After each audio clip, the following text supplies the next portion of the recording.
Good morning, good afternoon, and good evening, everyone, and welcome to our author-in-residence series on the hot-off-the-press book, Hangry, A Startup Journey with Mike Evans, the founder of GrubHub.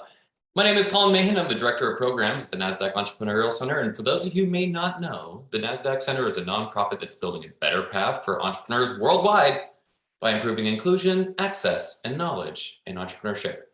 As you will see in the chat in a moment, the NASDAQ Center provides programs, resources, and exceptional mentorship to entrepreneurs across all races, industries, and geographies.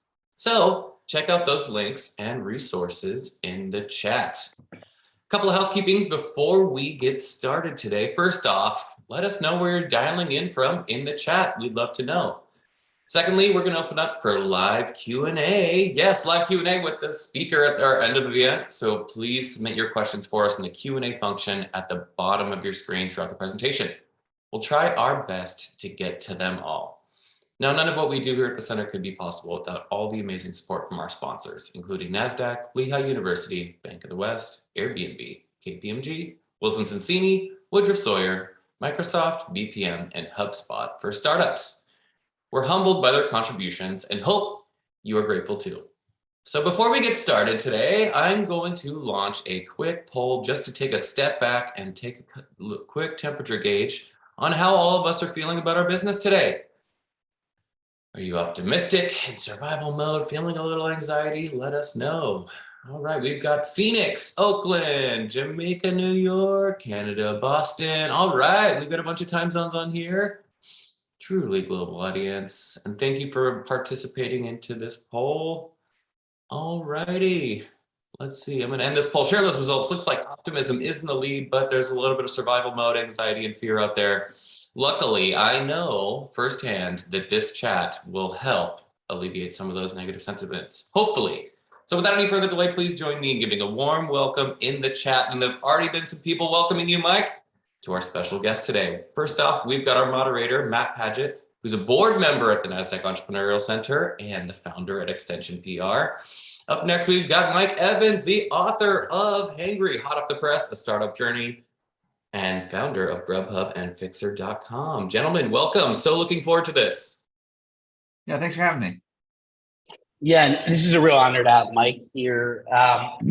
Sort of an icon on a few levels, founder of GrubHub, founder of Fixer.com. But when I talk about that iconography, first of all, it's because of what you started, right? But then also your journey. You left GrubHub the day after the IPO. You really championed for building businesses that are leveraged for social change.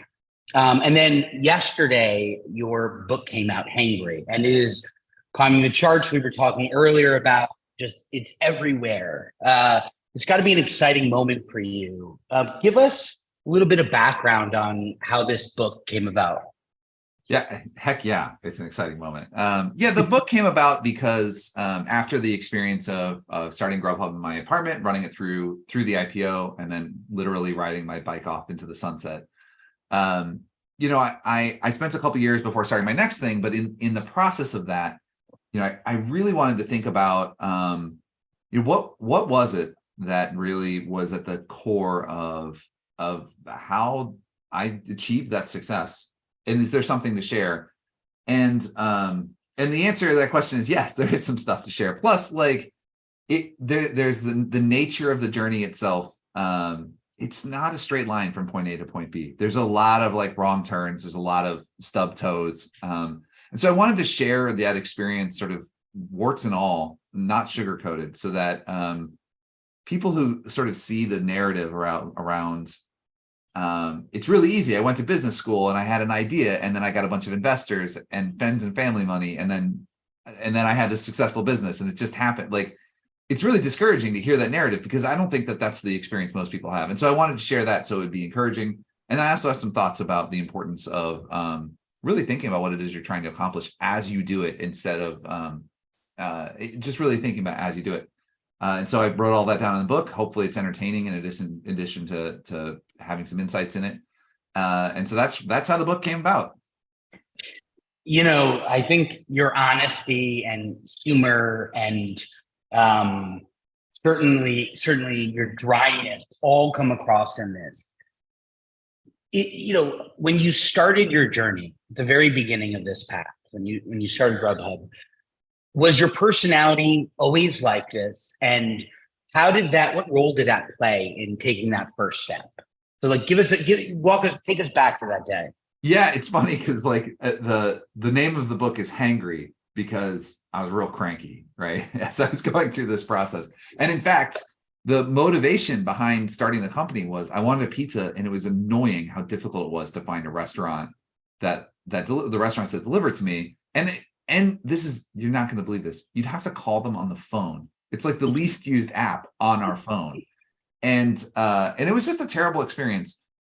Through the course of running the business, certainly the pressures of creating it, the responsibility to investors and to employees, the responsibility to independent restaurants, that stress certainly like caused me to have a worse temper and be more frustrated. And so part of the bike trip was getting back to hopefully the person that I was then, who was a little bit like not happy-go-lucky, but can take things in stride a little bit better and be a little bit more even-keeled. And so maybe, I don't know, I ended up back where I started, and there were some tough times in the middle, maybe is what happened. I think there are some similarities this was right after, this was 2002, right? Like sort of after some similar economic and other effects, things were bubbling. What advice would you have to people who are looking to start something today? What do you think were the key things at that moment that contributed to taking those initial steps? Yeah, I'll answer the advice question first. The advice question is start right now, not at some point in the future, like do it right now. There's no better time than now.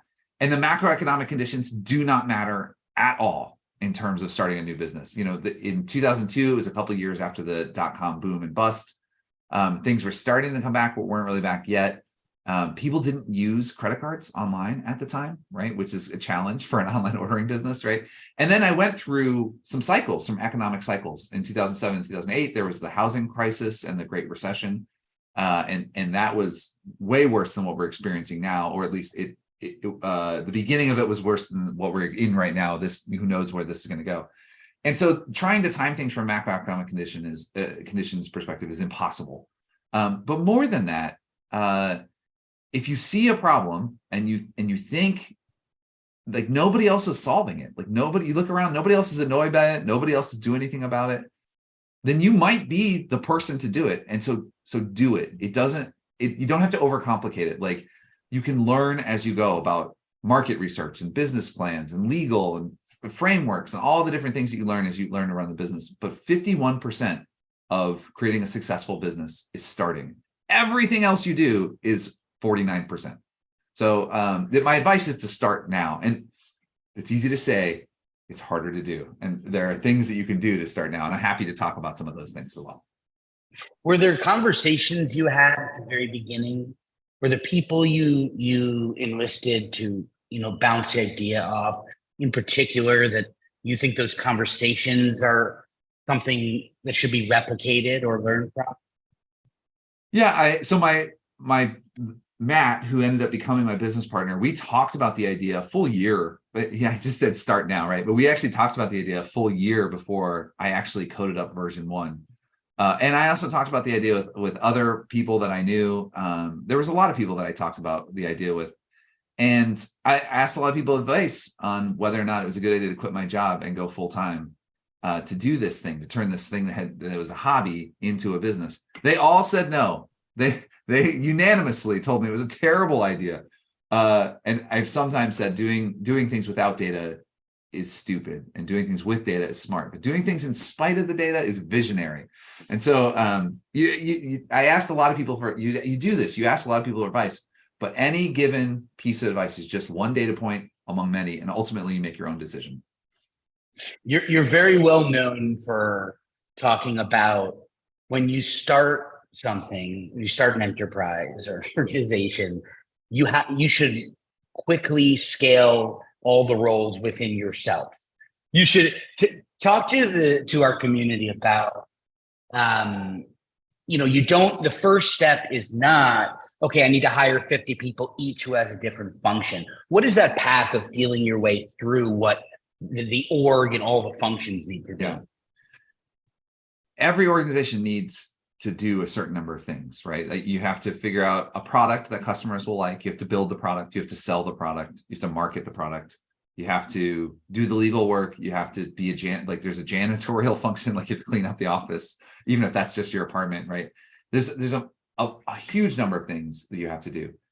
And I think it's incredibly helpful to do all of those things yourself. And you're not going to be good at all of them. You're not even going to know how to do some of them. Nobody knows how to do all those things to start.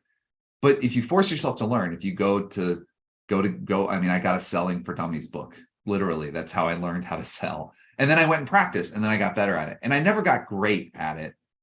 But because I did it myself, and because I learned to code myself, and because I learned how to do those things, I can have a conversation now, when like fast forward 12 years, and there's 4,500 people that work at GrubHub, or whatever the number was. I think it was close to that at the IPO.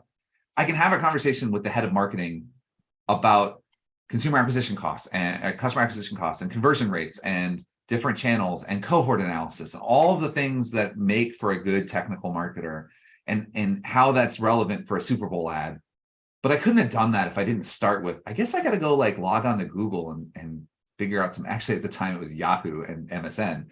But I got to go figure out how to do the ads. And in the end, where you want to get to, the point where you're the CEO, and all you do is think, right? And your jobs are to raise money, hire the right people, and make sure that people have the right resources.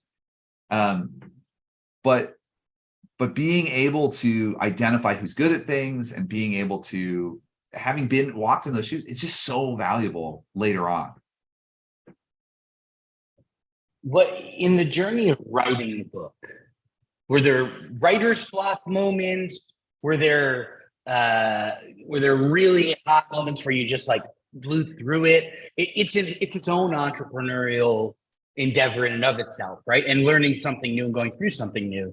What was the process like? What were some key turning points for you? So I signed my agent and sold the book, and it was I think it was February 20th, 2020. And then you may remember a pandemic hit. And I was like, oh my goodness. And I was running, and the business that I'm running now, Fixer.com, is an on-demand handy person service where we employ the workers full-time and we train them from scratch. And so having a business where we go into other people's homes to create value, as the pandemic started and I started writing a book, was not a great mix. And one of the things I talk about a lot in the book is this idea of, when do you have grit? When do you quit? When do you double down on the things that are working, and when do you abandon the things that aren't working? And you have to do both as an entrepreneur. You cannot keep banging your head against the wall on things that aren't working. And I had this tough moment because I decided grit on everything, and I didn't have the capacity. I decided to keep writing the book, and I decided to keep running the company, and I decided to do all of those things and really have a drive to make it happen. And it took a toll. It was hard personally. It was very stressful. And so I kind of didn't have time for writer's block. I was literally, okay, I have 90 minutes to write between meeting 4 and 5 of the day, where we're trying to figure out mask policies in on day 3 of COVID shutdown. I mean, that was tough. On the bright side, I was definitely not bored getting stuck inside at home. I was busy all the time. So it was quite a process, but it didn't happen in a vacuum. Were there times of days of the week when you found you were more productive with your writing? Was there a rhythm to it? There are times when it was less hard to convince myself to just get into work. And I didn't make a distinction between work on my company, work on the book. It was all just I don't have a lot of boundaries between those different areas of my life, which I hear is a good idea for work-life balance, but I've never been able to figure it out. And so there were times of day that were, certainly before my daughter woke up, in the morning, even if I was tired, it was easier to write and work tired than it was to write and work distracted. And then that gave me some capacity to actually spend quality time with her. And she was 4 at the time. And so like not a good time for a kid to be stuck at home for a year. And so, yeah, I mean, it was, there were times and I opportunistically worked on them. I think a key lesson there is when you do have a time like that, you have to seize it. Like it wasn't a time to read a book, and it wasn't a time for me to like play a video game. It was time to like get the job done because I had so much on my plate. How do you think parenting has changed your approach as an entrepreneur and the way you look at output? And because that's certainly for me, I have two little ones, and a huge leap, right? There's some things in the book, you make this distinction between quitting and giving up.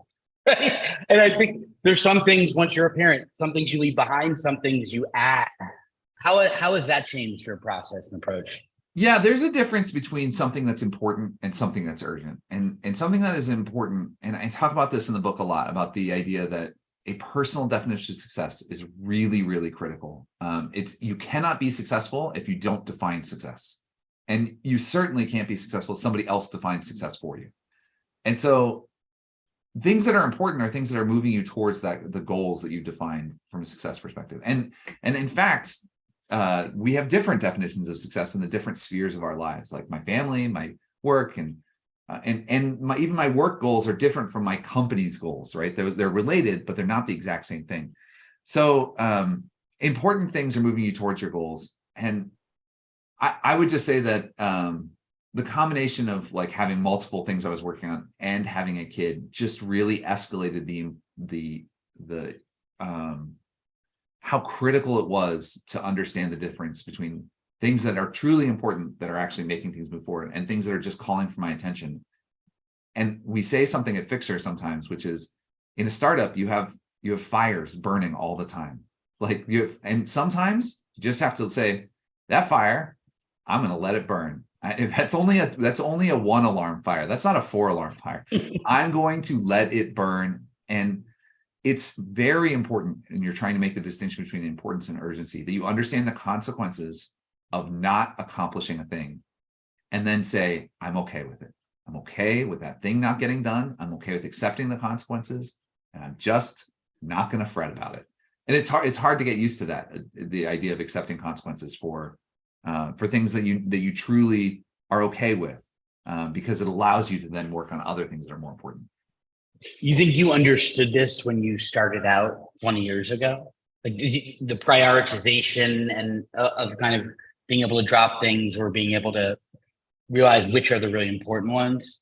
No, I did not understand this when I started. I still don't quite get it. Like I still find myself doing urgent things that are unimportant. And I like right before this meeting, I was spamming the refresh button on my Amazon book page rank, seeing like, yeah, like that's not a particularly important thing for me to be doing. But yeah, it's a forever learning process to get this stuff right.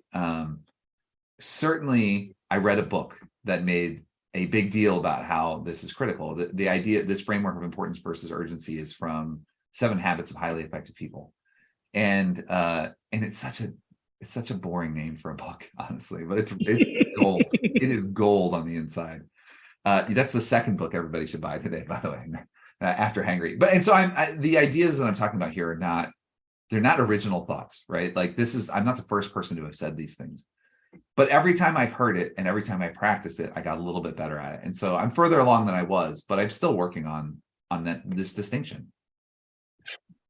What are the steps, or what's your, I know we're not gonna, you also talk to entrepreneurs, you mentor entrepreneurs a lot. You also do that with founders, CEOs, scale companies.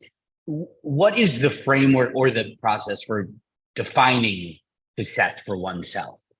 Like, how do you do it? Yeah, it's not rocket science. Like right now, write it down. Just write it down on a piece of paper, or type it in the Notepad app, or notes on your Mac, or whatever system you're using. Just write it down. That act, the act of saying it explicitly, you saying it explicitly, you've done 2 things. 1, you've gone from implicit to explicit, and 2, you've gone from you answered the question, who is defining success for you? And if you don't know the answer to that question, it's not you.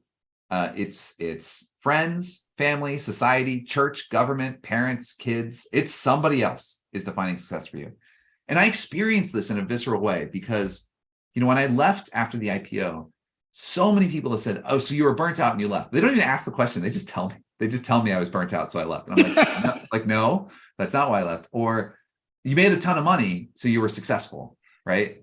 Or you had an IPO, so you were successful. And those things are not true. I was not successful because I had an IPO, and I was not successful because I made a shit ton of cash. And I did, and it was great.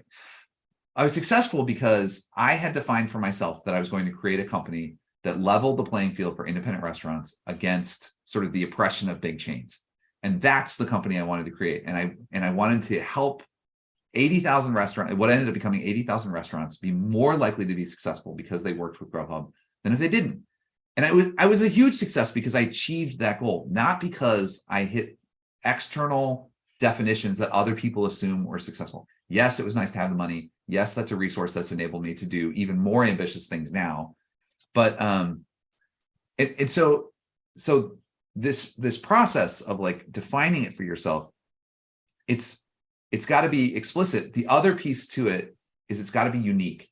People should disagree with you. When you say why you're going to be successful, most people should look at you like you got three heads. They should look like you're crazy. Like, people don't believe me when I say I was successful because I helped independent restaurants. So like, yeah, that's cute, but like, really, you made a lot of money. I'm like, no, I really believe that this is why I was successful. And so you'll find if you get a group of 5 like-minded people in a room talking about this idea, they should have 5 different definitions of success. There probably is overlap. We all, as humans, there's certain things we all desire. But it should be personal. It should be unique. That was a long answer. Sorry about that. No, and that gets into another piece, which is you're talking about white space. You're talking about going against the grain. Imposter syndrome is a real recurring theme for all entrepreneurs, for all founders, for all business owners. When you're doing that, when you're towing the line there and going and having something that other people are inherently going to disagree with or not see the vision on, how do you solve or offset that imposter syndrome? I'm still working on it. So after creating a multi-billion-dollar business, I still feel imposter syndrome. And I do not think that there is a solution to removing that feeling. The process of defining success for yourselves and being explicit is a defense against that feeling. And as you defend that to other people who claim that you may not be right, you might be talking bullshit or like, no, you don't really believe that, it strengthens your conviction that this is what I'm doing. And that is a great bastion against imposter syndrome.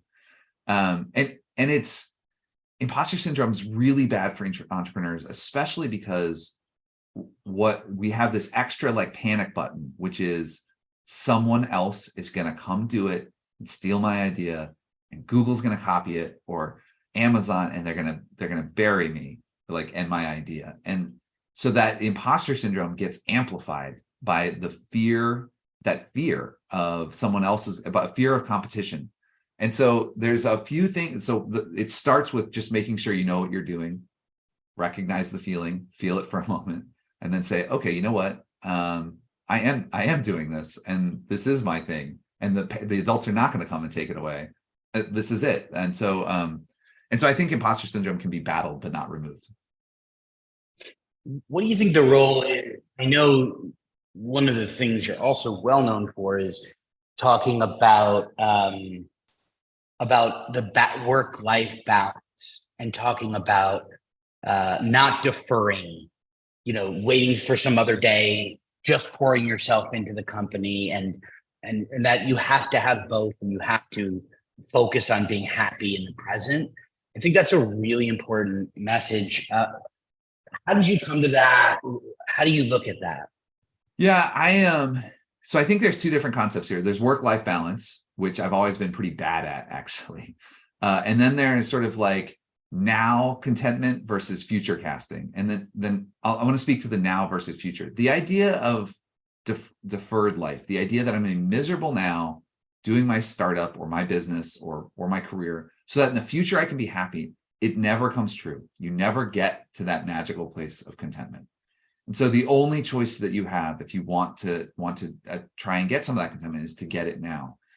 And I actually think like work-life balance for me has always been elusive, but also it's not actually been that important, because by defining success so explicitly and understanding the trade-offs and heading towards those things, trying to head towards those things, I'm satisfied and fulfilled in the work, and I like going into work 4 out of 5 days a week.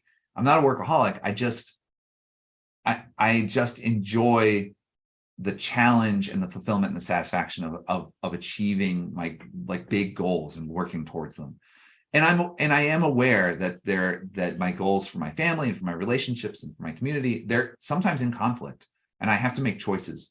But actually, isn't it better to understand the trade-offs and to make those choices explicitly than it is to say, I'm going to have work-life balance, and I'm going to have my cake and eat it too. I'm never going to make a trade-off, and I'm never going to prioritize. You can't have very ambitious goals in either your relationships or in your career if you're not willing to make trade-offs. So the work-life balance thing has always been tricky for me, because there's something's got to give. And so I think making those trade-offs explicitly is my approach. It's what I'm trying to do. It seems like from the book that, I think that's something our audience would be really interested in. You don't always hear about. You also wanted to prioritize your relationship with your wife, right? Like,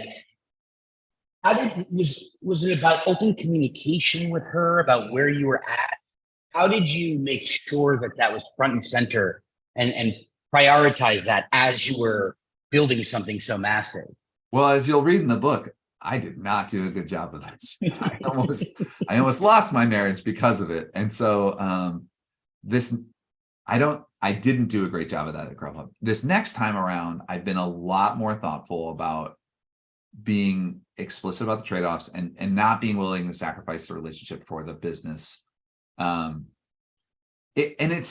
could see someone seeing me saying that as disingenuous because I've already had like a big success, so I can afford to like take a bigger risk with my business and not make that trade-off.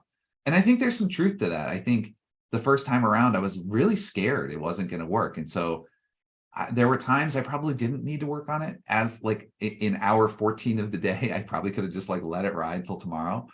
I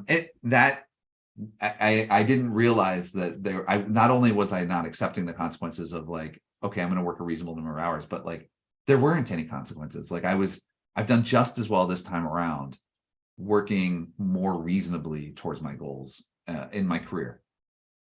Certainly you have access and understanding of how to seek counsel and mentorship. That's a very central theme for our entrepreneurial community, is this idea of how do you find mentors? How do you know who's the right one for you? What should that working relationship be like? Walk us through kind of back to GrubHub days, even how you aligned with mentors who you think were the right fit for you and how that working relationship formed. Yeah, my first mentor for GrubHub and my primary mentor was Chuck Templeton, who had founded OpenTable in like I guess like 5 years before I founded, even more than that, before I founded GrubHub, like really early in the internet. And I mean, that was a perfect match because first of all, he's a great person and he really invested a lot in me. And second, he started a similar business, right? Which was actually really nice, right? So it was sort of a great match. My business partner, Matt, had the initial conversations with him. And then I sort of obnoxiously pursued trying. He said no several times. I really had to convince him to mentor me. So what was that conversation like? You're like, do you mind if I come to you from time to time with questions, or what were those strikeouts first? No, that doesn't work. It doesn't work because it's really easy to say yes to somebody who asks me that, and then like do one email and then sort of like it's actually really easy to say no by saying yes if somebody asks a question like that. And I try not to do that. It's disingenuous. Not always intentional, right? People are incredibly busy. Yeah. And this last year, I made the very explicit choice in my life, like I have no time to mentor anyone, so I'm not doing it. And so I just say no. So the ask has got to be bigger. You can't hide it. You can't sneak your way into a mentorship relationship. You have to be like, this is a big deal to me, and I want a time commitment from you, and I want to meet with you for breakfast, like once a month or once a quarter or whatever it is, and go through these problems. And I want you on my advisory board. I didn't say this as part of the pitch, but there was a point like several years in. So I talk about my first goal at GrubHub was to pay off my student loans. Like that's what I was trying to accomplish. And then it grew to the bigger thing I mentioned earlier about helping restaurants be successful. But there was a point where I was like, oh, I overshot on those loans. Like this business is going to be really big, like multi-billion-dollar, like really big exit. Like I guess I accidentally created a unicorn. It wasn't accidental. It was experimental, but I overshot my original goals. And then I came to realize like, oh, the equity is going to be worth a lot. And so I want to make sure. I actually said to Chuck, I want you to make more money in GrubHub than you did on OpenTable, which you founded. And he's like, what? Like, why do you care? And I was like, because like you invested so much in me, and I want to like pay it forward, or I guess that's pay it backwards. I wanted to, and so I wanted to make sure Chuck, I guess that's a long way of saying I want to make sure Chuck got something out of the relationship. And because it's a big ask. Yeah. You touched there on the point of experimenting, right? And I know you're outspoken about, having grit on things that might work, really looking for those things and just going hard after them. How do you know? What's the feeling or the data point where you say this might work? What do you look for? You can't know. This is the worst part. This is the experimental part, and the essence of innovation is that when you start, before you know, you can't know. And it's one of the great paradoxes of entrepreneurship is that I could say gut feel, but really I'm just saying you're guessing, right? And you look as much data as possible. You do predictive models. You do try to sort of future cast a little bit, but ultimately you're looking into a crystal ball, right? The answer is not going to be clear, and you don't know. And so the framework that I use instead is make sure that you know where you're headed. Make sure you know what advancing your goals look like. Understanding like what defining success, that's like a big highfalutin 20-year, like that's a big goal. There's shorter term goals, like what I'm trying to accomplish this year. I'm trying to make it to $100,000 in ARR for my SaaS business, or I'm trying to make it a profitability for the business that I'm running right now. That's literally what we're doing right now. And so I know that that's the goal. I know that I have a good idea that these 10 things that I could do, these 3 are probably the most likely. And so this sort of grit versus quit idea is you have to, before you start the experiment, you have to be honest with yourself and say, if this isn't working, I'm going to abandon it, even though I'm about to put an insane amount of work into it. And that might actually be true for your entire business, by the way. If you're running a bad business and you know it's a bad business, quit and start a new one that's not a bad business. Entrepreneurs have to be good at quitting things, because what we do is experimental. And so if you committed to quitting things and you're committed to working hard before you do that, it actually frees you up for experimentation. It frees you up to try, to take risks. But man, there's nothing worse than just beating your head against an idea that's just not working. And so this question of how do you know which things are going to work and which things are not, in retrospect. You don't know when you start. If you knew, it would be easy and anyone could do it. You grew up in rural Georgia.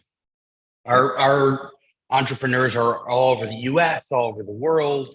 I think definitely a shared experience is you always feel like if you're from somewhere that has a huge entrepreneurial community, you feel like, oh, well, there's a lot of competition here. If you come from somewhere where that doesn't exist, you say, how could I do it from here? This isn't the conditions. How do you think that contributed to your success? Being from a rural area, how did that start you off on the right path?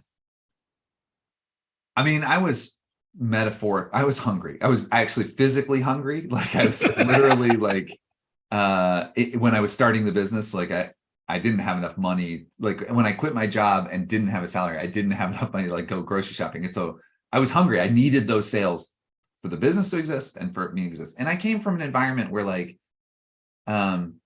we didn't grow up poor, but like there wasn't a lot of extra, right? And that gave me a metaphorical hungry. I didn't want to be back in that spot. And so it certainly gave me some motivation. I mean, it's easy to have an idea. It's hard to bring it to life, right? Like when entrepreneurs worry about, is someone going to steal my idea? Don't worry. Like not a lot of people have the grit, have the tenacity to try and see an idea through, to actually get off the couch and do it. So I think that something about the environment that I grew up in sort of made a fighter out of me, and that was helpful. Like I talk about quitting, but that's only after you put in the hard work. It's only after you tried really hard to make something work.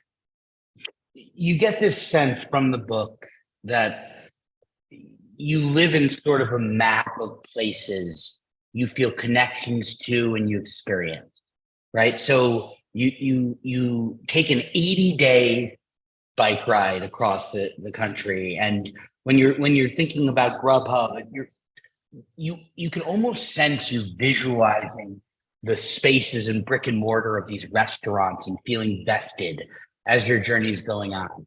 I guess my question is, walk us through bike us through this 80-day going across country. Where did you get the idea? What did it come from? What did it do for you as a transformation? Yeah, I mean, some of it is just, I always wanted to do the Appalachian Trail. I always wanted to be a long distance hiker, and then realized that biking was better because I didn't have to have a pack on my back. I could put it on the bike rack. And so there was literally just the physical comfort of it. But I think sort of existentially, like what was I feeling emotionally? What was I trying to accomplish? I had just finished 12 years of this intense experience, and I wanted to decompress. I wanted to be present. I wanted to think about what had happened. And I wanted to just meet people, right? Like you meet a very specific type of person in the startup world, among investors, and then it's a different world for investment bankers going to the IPO and the lawyers, and they're all wonderful people, but but I wanted the sort of broader human experience. I had that in college. Like I met a lot of different types of people from a lot of different types of places. It narrowed down a little bit, and so I wanted to just meet people across the United States and see the country at 10 miles per hour. And I think one of the things that surprised me, and I talk about this a lot in the book, is I spent a lot of time thinking about the difference between small businesses and big businesses, about rural versus urban, about just the reality of what people were experiencing when a Walmart opens up and it sucks the life out of a vibrant downtown.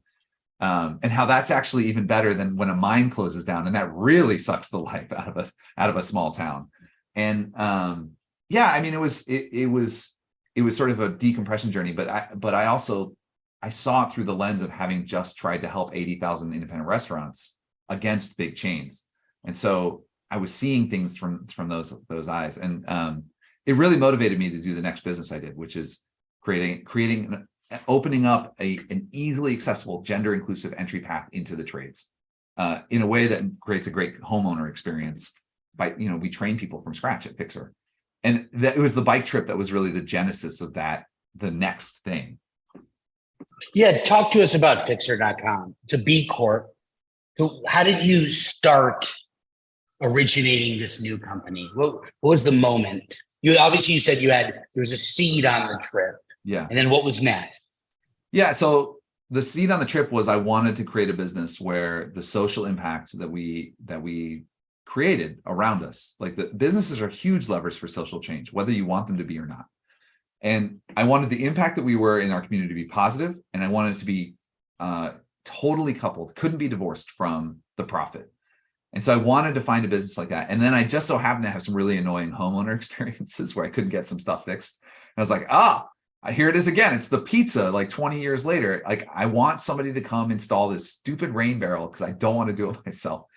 And so it very quickly became clear that the reason it was hard to get it done is there just aren't enough people to do the work. And the reason there aren't enough people to do the work is the training model is either go to a trade school that's well closed, or your uncle teaches you. And if you don't have an uncle, you can't get into the trades.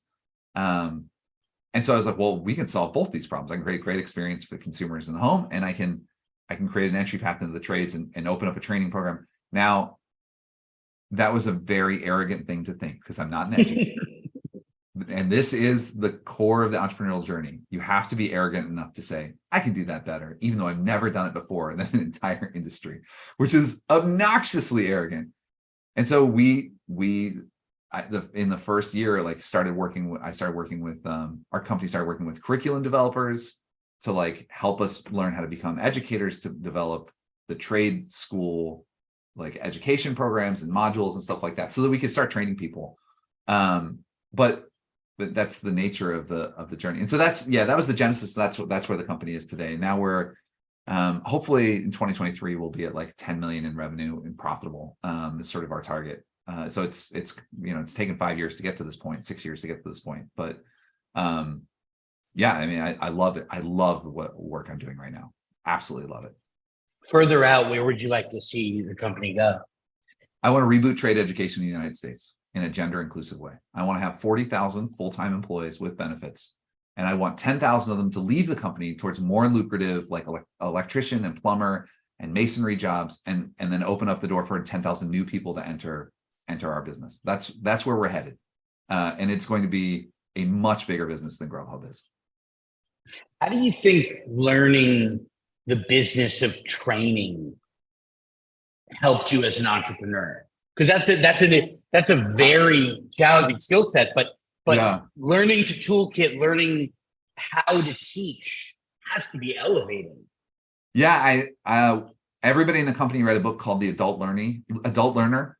And that's a book that talks about how adults learn and how it's different than children. The spoiler alert is it's not different. It's just that we teach children wrong. And so it ends up being kind of like a Montessori for adults approach is what we really ended up doing in a lot of ways. Shout out to Montessori. Yeah, that's its own whole cult, but I'm kind of a believer. So me too.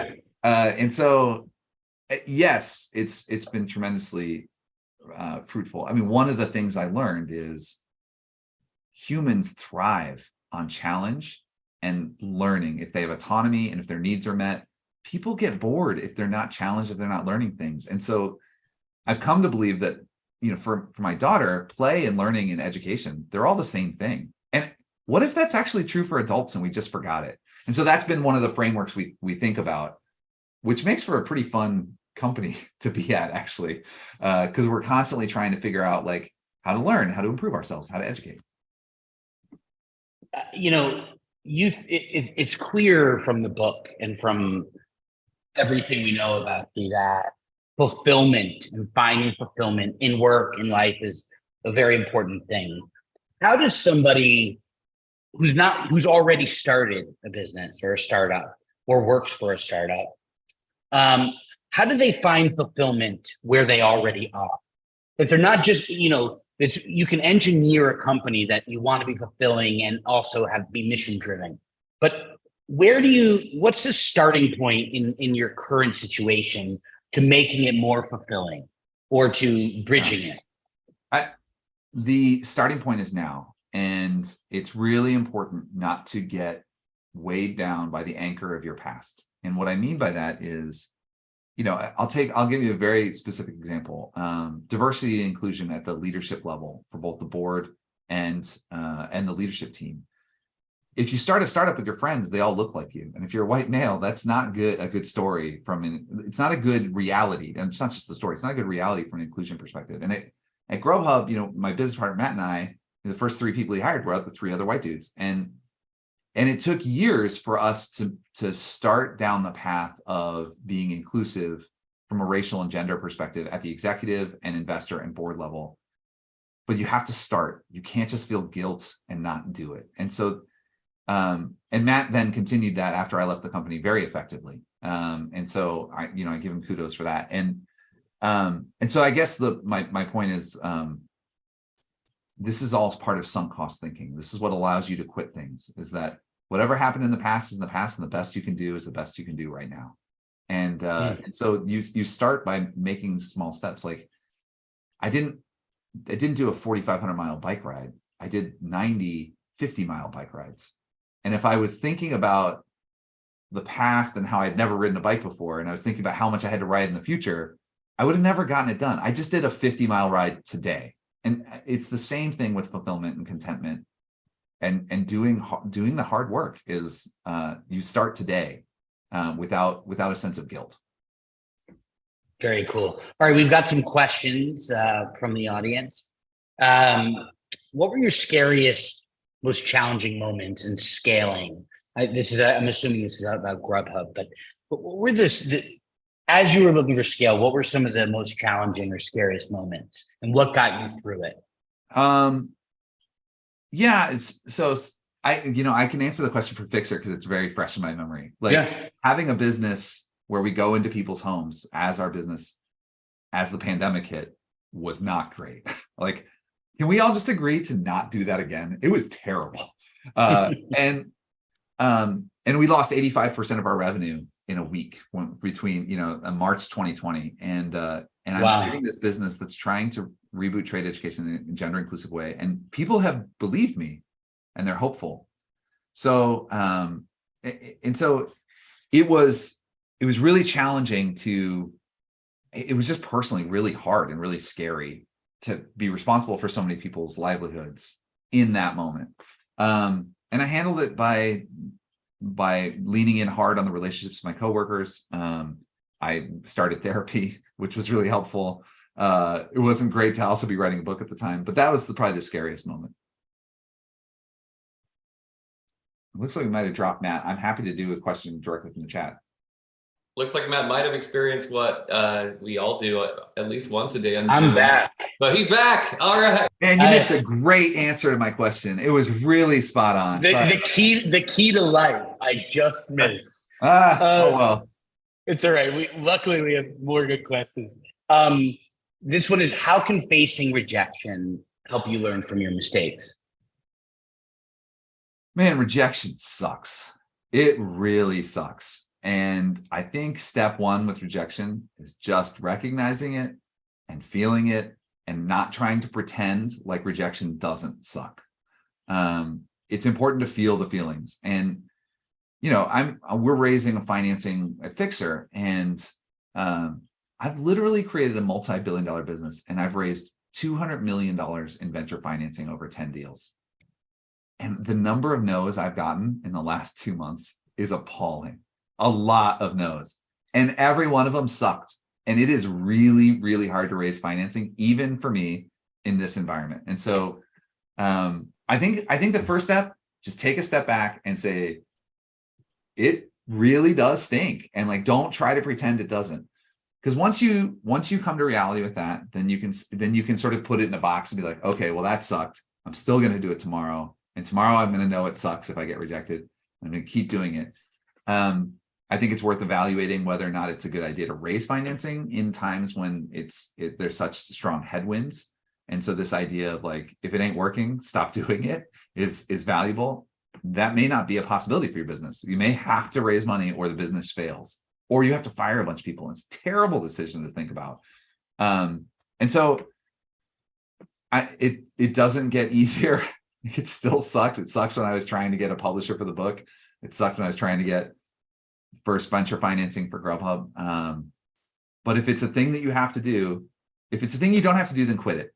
Stop doing it if it's too hard. But if it is a thing that you have to do, if you can't quit it, the only solution is to just bear down and do it. Just face the rejection and take your licks and keep heading back into it. And it takes grit and tenacity, and eventually something gives. But there's nothing about this where I have a magical solution to make it easier. What do you do it's nice to hear that even someone who's started such a big company deals with that. What do you do? How do you get psyched up or in the mode before you go into the financing pitches, knowing you may get a no? What do you listen to music? Do you go through your elevator pitch? I practice a lot. So my co-founder and I, Josh, the president of Fixer, and I, we practice. We after every, we've just done the pitch a bunch of times. We've talked to a lot of people. If we keep getting no's, we change the pitch. We change what we're saying. We make tweaks. You just sort of keep doing the reps. It's not about being emotionally psyched up. It's about being disciplined. And this is the same thing is true with sales, that the best salespeople are not the ones who are really charismatic. They're the ones who follow a disciplined process and make the 100 calls a day. Yes, they have to be a little bit charismatic. Yes, they have to be able to ask for the money. They have to have some minimum level of like that. But mostly, I prefer like a process-oriented. Somebody's like, well, I make 100 calls a day, and I know that 90 of them are going to be no's, but I get 10 yeses. It's better than somebody who gets a 50% close rate but only calls 5 people so just you have to divorce to some degree. You can divorce the feeling of rejection by just like putting your head down and working a process, working a repetitive process. We got a question on what's the critical point where you have to admit bootstrapping can't get you the size you want, and how do you select the right investors and money you need? I ran GrubHub from 2002 to 2006 without taking financing. And at the time that I took my first financing dollars, we were making about $350,000 in revenue and we were profitable. I am not sure that I needed to take financing to get the business really big. And so it's really hard for me to answer that question. I did take financing and I did it for the second business. But the question presumes and assumes that you have to take financing, which I don't think is necessarily true. If you've got a profitable business that's growing at something north of 40% year over year, that might be good enough. Like you may not have to do more. Interesting. We've got a question about when starting a business in a different industry, where a lot of people are entrenched. How do you enter that industry in a way where you have credibility? There's no business that's not entrenched. So this is always true. We can just like chop off the first half of the question because people are like, wow, you started GrubHub. It must have been great to do that before all the competition existed. There were 100 online ordering companies in 2007. It was not that there was no competition. It's not about being first. It's about being best, or first best is really kind of the way I say it sometimes. And so the way that you get legitimacy and the way that you have a product that creates value for customers. You focus on that first. And that's what you just got to make sure what you're selling is good. And then there are a million techniques you can do to create a brand that drives legitimacy. And everything from professionally designed looking to page load times for your website have to be low. Like weirdly enough, page load times drive a huge amount of confidence in a company. And so like figuring out those hacks and understanding those unlocks, that happens over time, but it starts with you have a great product. We got time for just a couple more questions. How do you know someone's a good fit to be a co-founder? Yeah, I'm not sure you do. I think you find out. Spend a lot of time working with people. Matt was my co-founder at the business. I wouldn't have IPO'd the business without him, and we wouldn't have had as much success with financing as we did without him. But the business wouldn't have started without me. And so we complemented each other in ways that I don't think we really either understood until years after we were both at the company. And so, it was nice that we got along really well. And one good sign was that we disagreed. We agreed on many things, probably like 80% of things, but the things we disagreed on, we could compromise. And it wasn't, we both had enough humility to change our minds. If you cannot have a co-founder who won't change their mind. You cannot be a co-founder if you're not willing to change your mind. We have, and this is not a plan. How can a business work with Fixer.com? Say that again. What's the question? How can a business work with Fixer.com? I'm not sure if they're asking yet. So we're a consumer-oriented business, and one of my sort of grand rules of doing a consumer oriented business is don't partner, just get customers. Like we don't do partnerships. I don't think they work. I don't think biz dev really works. When you're Tell us why. That's really useful. Because I learned this was true at GrubHub. And by the way, I might be wrong about this. We're having a debate internally about this, but there's no effort that's as rewarding for a consumer-oriented business. This may be true for other B2B companies, than getting actual customers who are consumers and providing them value. And there's no shortcuts. It's blocking and tackling. It's like 15 different channels, SEO, SEM, outdoor ads, like word of mouth, referral programs. Like you just do it all and you keep like getting better and better and better at it. And it takes like 20 years and then suddenly you have 1 million customers. And I just haven't seen a lot of partnerships that really work. Now, GrubHub just did a partnership with Amazon, which is clearly really valuable for them. Although it's also a little bit dangerous because what happens if Amazon changes the terms? You don't want your entire business to rely on a partnership. The one partnership set that we probably will consider in the near future is working with agents and brokers, because the product that we have a subscription product where we do a whole home maintenance and take the mental load out of owning a home by showing up monthly, doing all the proactive things to maintain a home, and then whatever the customer has on their list. And that's a really great product for agents to either gift or sell to their customers. And so we might work with agents as a partnership. So if you have a large brokerage of agents, then send me a message at my website, mikeevans.com. I think, to sort of recap and in closing, one of the beautiful things, and I recommend everyone get this book, you see this back to the sense of a journey. You see this idea of you set out to make sure great food could be brought to people.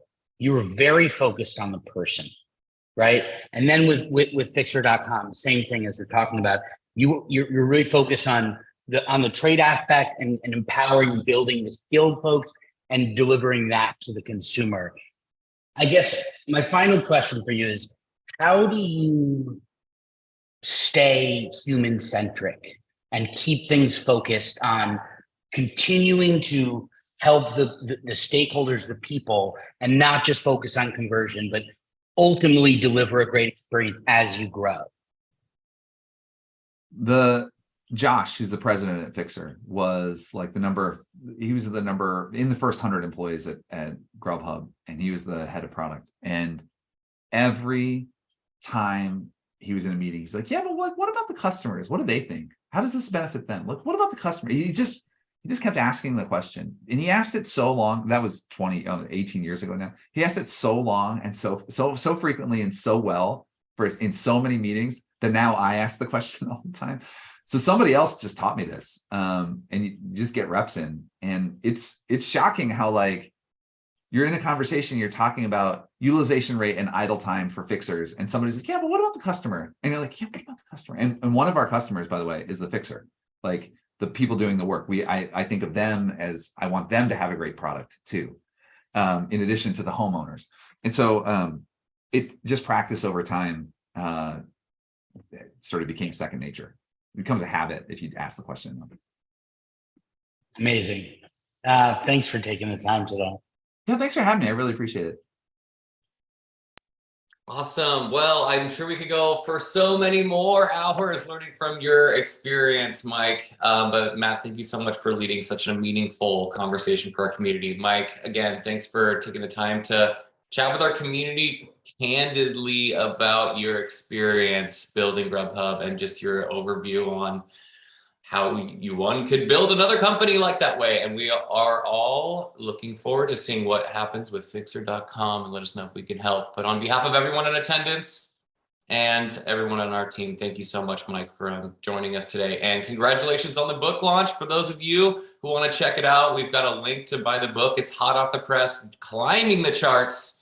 But Matt, Mike, thank you so much for joining us today. I really appreciate it. Thanks for having me. It was really fun. Awesome. All right. Well, if you're still on, we got a great batch of upcoming webinars on the horizon. So check those out. There's also a link for that If you don't see anything on our calendar that you'd like us to say, like us to offer, click that link for the survey and let us know what you'd like us to offer in the next couple of months. But on behalf of everyone on our team, thank you so much for joining, and we look forward to welcoming you back online soon. Have a good one, everyone.